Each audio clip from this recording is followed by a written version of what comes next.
Hello guys, welcome back to my channel. Today we'll be discussing a bit about the enumerate function in Python, which is basically, let us consider you have a list of items or a list, and when you print the list, you want the index of the list to be shown along with the items in the list as well. Like, let's just say instead of like the manual way of doing this would be to give or type out a list, and then in the for loop you initialize a variable for the index value, and then you increment it with every iteration, and you print the index along with the lists, the values of the attributes in the list, the values in the list, yes.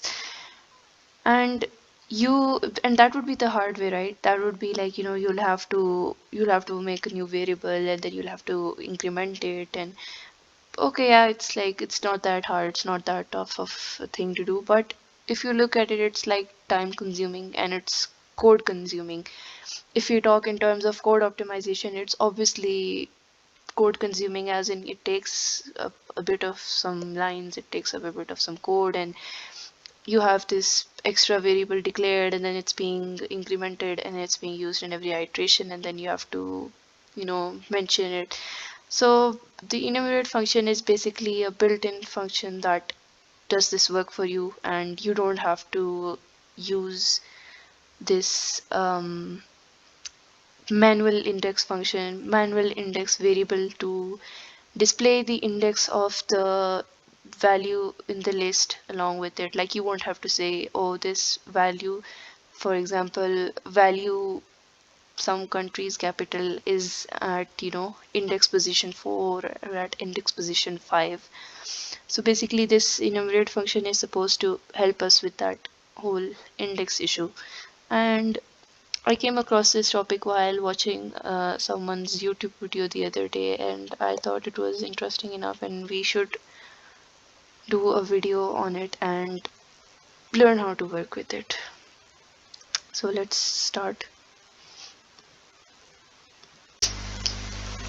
So let us just take a list of, let us just say a list of, countries, and we want the index of these countries as well to be shown along with the value. Like, we want to know at what value, at what index what value lies. For example, if we say Japan,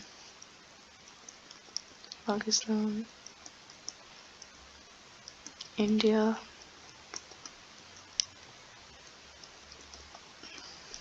Palestine,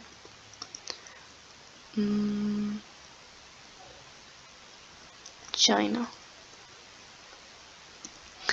And then let's say we have for country in countries,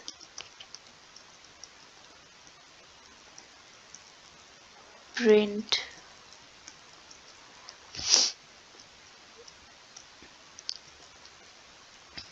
index comma country. Okay, this will give us an error because we haven't declared index yet. So let's just initialize index with 0, and we will increment. So if you look at this manual enumerate function, we initialized a variable index, and the index is printing along with the value of the list. Now if using the enumerate function, forgive me for going off script, I forgot the syntax for the enumerate function. So now you see we didn't need to, okay, this is kind of unnecessary. We didn't need to use a manual index variable to show the index with every list value. You can see at 0 index it's giving us Japan, at 1 Pakistan, and so on. So basically this enumerate function is supposed to help us with indexing values in a list, and it's supposed to make our work easy for us, and instead of just making a manual variable and using it, you can just use this enumerate function. So there we go, and that's all for today, and I'll see you in the next video.